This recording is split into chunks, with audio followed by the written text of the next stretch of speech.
Eynek Ajansı'nın haberine göre Çin işgali altındaki Doğu Türkistan'da Uygurca kitapların basılıp yayınlanması tamamen yasaklandığı bildirildi. Halihazırda Uygurların evlerinde bulunan Uygurca kitaplar Çin hükümeti tarafından toplanmaya başladığı belirtildi.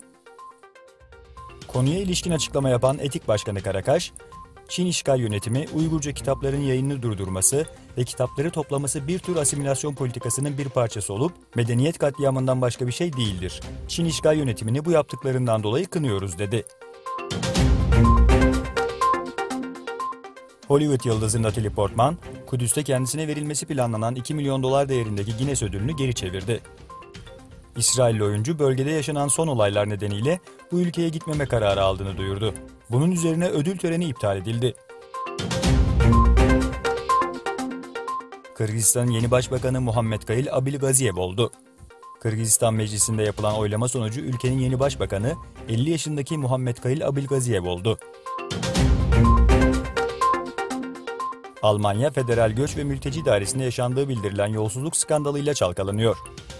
Alman savcı bu dairenin eski şefinin yolsuzluk yaparak bazı yabancılara haksız bir şekilde mülteci statüsü verdiği suçlamasını araştırıyor.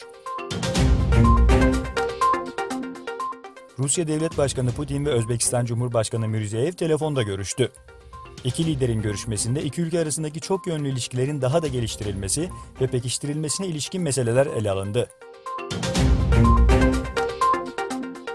Suriye'nin Duma şehrinin kimyasal silahların hedefi olup olmadığını araştıracak Kimyasal Silahların Yasaklanması Örgütü'nün şehre girdiği iddia edildi.